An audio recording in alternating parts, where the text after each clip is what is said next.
disiarkan melalui kanal YouTube Diskominfo Banjarbaru, Bincang Buku, dan Roadshow Penulis. Yang tahu buku ini? Ada yang pernah membaca? Bisa angkat tangan? Ada yang tahu? Oh, tidak ada yang tahu buku ini. Alhamdulillah.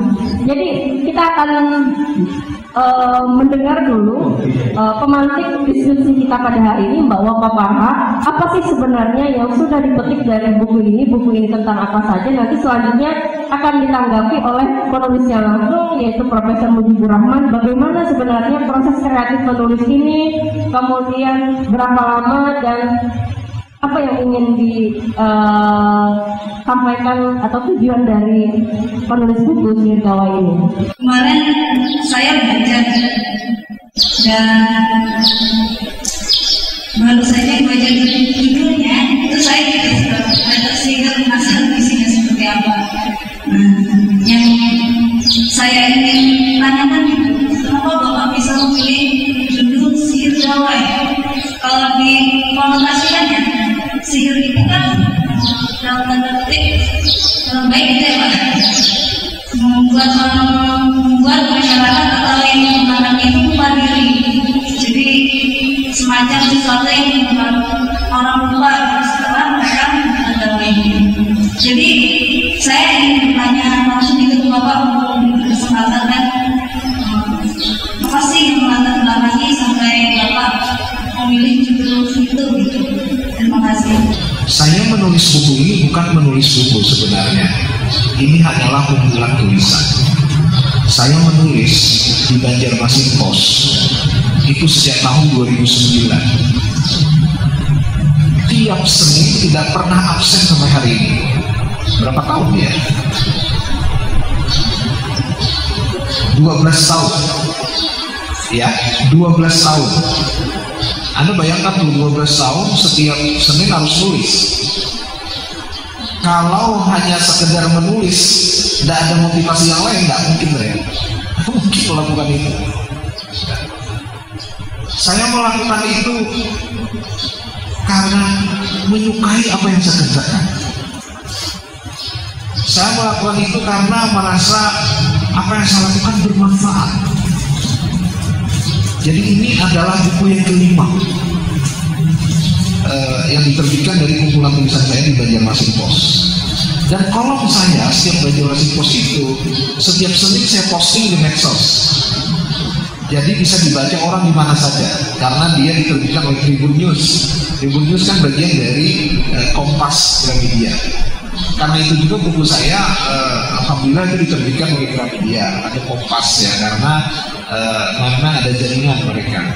Walaupun di review bukunya tetap saja di review ya, apakah ini layak atau tidak. Nah, kali ini saya mengambil judul Sihir Gawai itu karena salah satunya karena memang tren masyarakat kita mengalami perubahan yang luar biasa setelah adanya ponsel ini, dan itu menjadi topik pembicaraan saya dalam berbagai kesempatan ya, baik itu dalam seminar, diskusi, sampai tulisan-tulisan populer. Jadi tulisan populer ini tujuannya adalah supaya dibaca oleh masyarakat luas, bukan hanya kalangan terpelajar. Jadi saya kadang bahagia sekali ketika saya parkir sepeda motor di pasar gitu, itu tukang parkir menegur saya, Pak Mujib ya, kok tahu? Ya saya baca tulisan Bapak. Saya senang sekali. Itu lebih daripada uang bagi saya. Seperti itu. Nah, karena ini tulisan populer dan yang namanya gawai ini adalah sesuatu yang sangat populer, maka saya ambil dia sebagai judul untuk mengingatkan kepada kita bahwa zaman kita mengalami suatu perubahan yang tidak pernah terjadi sebelumnya. Ya, dulu jangankan ponsel, telepon analog saja yang pakai tali itu, yang pakai kabel itu jarang-jarang orang punya di rumah. Zaman saya masih jadi santri seperti Anda, itu hanya orang tertentu yang punya telepon analog di rumah. Tapi setelah tahun 2000, ya, kita mengalami perubahan yang luar biasa ketika kita berkenal dengan ponsel. Kemudian kita berkenalan dengan teknologi Android pada tahun 2007. Baru 2007, baru sekali. Ya. Tapi inilah yang disebut dengan revolusi industri keempat oleh Schwab, ya. Nah, Schwab ini adalah dia Presiden World Economic Forum. Kenapa ini sangat mengubah kita? Salah satunya karena dia adalah seperti sihir. Rata-rata orang Indonesia itu berjam-jam menghabiskan, orang Indonesia saja sedunia sekarang menghabiskan waktu itu untuk ponsel. Ada yang pernah menghitung, itu rata-rata lebih dari 200 kali sehari kita mematikan dan membuka ponsel. Saya pernah menulis, nggak tahu di kolom di sini juga atau di buku sebelumnya, ponsel itu seperti berhala. Berhala itu adalah sesuatu yang diciptakan oleh manusia dan kemudian manusia tunduk kepadanya. Itu namanya berhala, ya kan? Nah, maka ketika ada survei, kita tidak terkejut. 3/4 dari mahasiswa di Baylor University itu mengaku hal pertama yang dilakukannya setelah bangun tidur adalah membuka ponsel. Ini sihirnya luar biasa.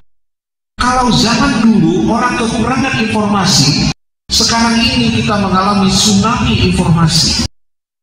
Informasi banyak sekali tapi kita bingung mana yang baik, mana yang buruk, mana yang benar, mana yang salah. Yang bercampur aduk semua ada di situ. Nah inilah kemudian yang mendorong saya untuk memberi judul pokok, tapi judul inti sebenarnya yang kedua itu. Karena ini kumpulan tulisan renungan filosofis sofistik era digital. Karena memang tulisan ini adalah refleksi. Jadi saya melihat kenyataan, saya melihat pengalaman, lalu saya tuliskan dan saya bagikan kepada masyarakat. Tahun ini saya menerbitkan 2 buku, satu ini Sihir Gawai, satu lagi yang setengah ilmiah, judulnya Globalisasi, Islam Banjar, Nusantara dan Dunia. Satu lagi rencana di akhir tahun ini itu yang buku ilmiah, Tasawuf. Kalau yang ini setengah ilmiah saja.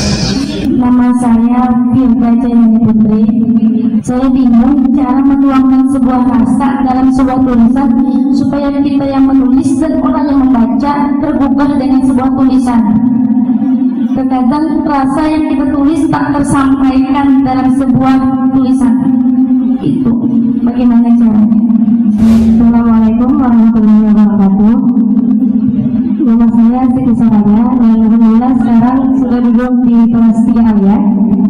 Saya sempat membaca buku Waka yang berjudul Sihir Gawai dan di sini saya tertarik untuk menanyakan apa yang menginspirasi Bapak sehingga Bapak dapat menghubungkan antara filosof dan sufi dengan judul karya Bapak yaitu Sihir Gawai. Terima kasih.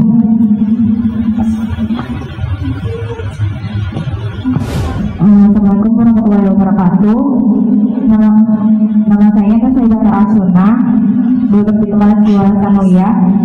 Saya ingin bertanya, dalam penulisan artikel, terutama pada saat menjelaskan mengenai topik yang dibahas, bagaimana caranya agar kata-kata yang disusun untuk menerangkan objek bersifat lebih umum, yakni dengan maksud memudahkan orang lain untuk mencerna atau memahami kata-kata yang kita tulis.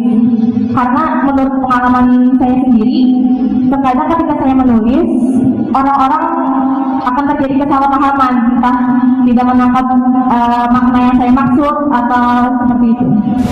Jadi begini, saya pembaca Hamka. Mungkin Hamka itu terlalu tua buat Anda ya.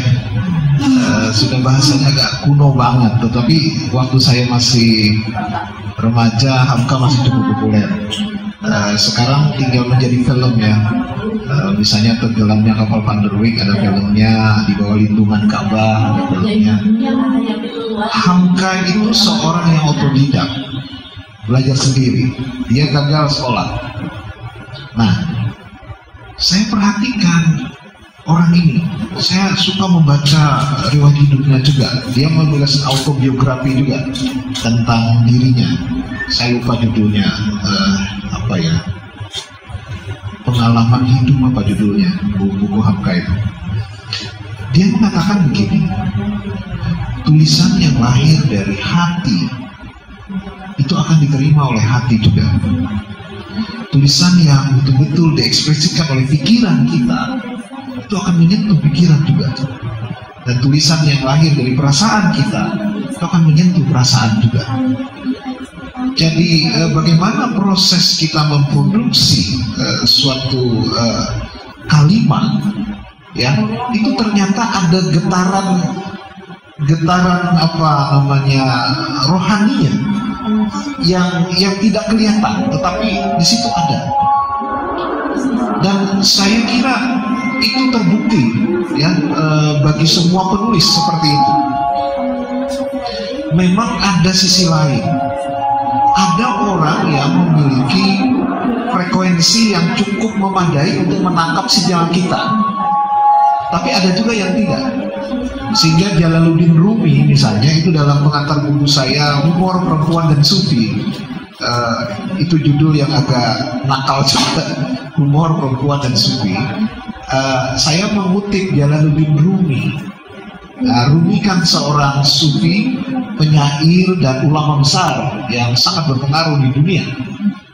Dalam bukunya Fihi Ma Fihi, di dalamnya adalah apa yang ada di dalamnya. Itu kan judul buku keren banget, Fihi Ma Fihi, ya. Dia mengatakan bahwa tulisanku ini laksana percikan api. Apabila dia menyentuh sesuatu yang kering, katakanlah daun yang kering atau kapas yang sudah kering, dia akan terbakar, dia akan menyala. Tetapi kalau dia percikan api itu jatuh ke kain yang basah, maka percikan itu akan sirna. Maka begitulah tulisanku ini, katanya, tergantung kepada siapa yang menerimanya. Ya, kalau yang menerimanya siap, maka dia akan bergetar, dia akan merasakan apa yang disampaikan oleh sang penulis. Tetapi ada satu hal lagi di sini yang penting menurut saya sebagai seorang penulis, entah itu fiksi ataupun penulis prosa, yaitu otentisitas, keaslian, al-asalah kalau bahasa Arabnya, ya, al-asalah, bahwa ekspresi, pengungkapan kata dan kalimat yang betul-betul asli dari hati Anda, dari diri Anda, itulah yang akan menyentuh orang lain. Bukan sesuatu yang kemudian Anda copy tiba-tiba dari Google, ya. Ini tidak berarti bahwa kutipan tidak akan mempengaruhi, ya, tapi kutipan yang jujur, bukan plagiat, bukan penjiplakan, ya. Jadi sesuatu yang murni, yang asli, yang lahir dari Anda, itu akan mempengaruhi pembaca. Karena setiap orang itu adalah sama sekaligus berbeda. Setiap orang itu sama sebagai manusia, sebagaimana pembaca adalah manusia dan penulis adalah manusia. Tetapi pada diri tiap orang itu ada keunikan. Jadi kalau Anda membaca tulisan saya, sering baca tulisan saya, lalu tidak tahu lagi penulisnya siapa, tidak ada penulisnya, Anda, wah ini kayaknya tulisan kamu gitu. Anda akan tahu, ya. Kalau Anda sering membaca kitab Imam Al-Ghazali, lalu membaca kitabnya siapa, Ibnu Arabi, bidang tasawuf, Anda akan tahu, oh ini Ibnu Arabi, ini Al-Ghazali gitu. Karena keunikan tiap pribadi itu memang ada. Tidak ada yang abadi dalam kehidupan ini kecuali perubahan itu sendiri. Itu filsafatnya begitu, perubahan. Maka kalau kita bicara revolusi industri pertama, kedua, ketiga, keempat, tak sampai kapan, dunia terus berubah.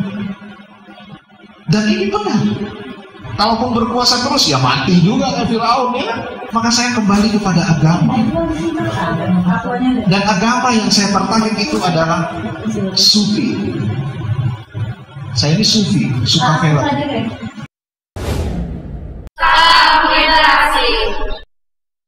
Sebenarnya festival literasi Banjar Baru 2021.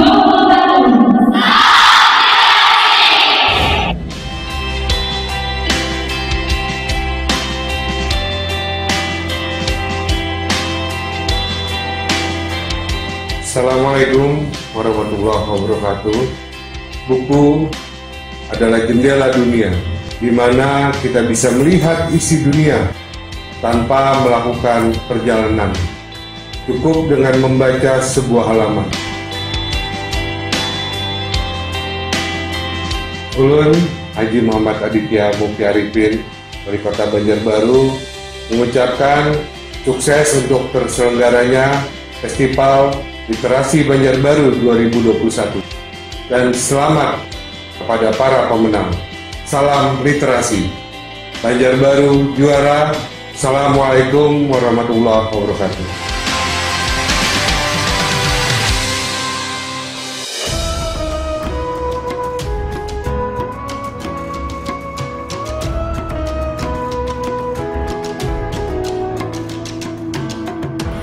Bacalah untuk belajar, tuliskan namamu di jendela dunia, kembangkan nalar dan daya kreativitas, mengukir jalan yang indah, untuk persilangan budaya kita berbicara. Banjarbaru.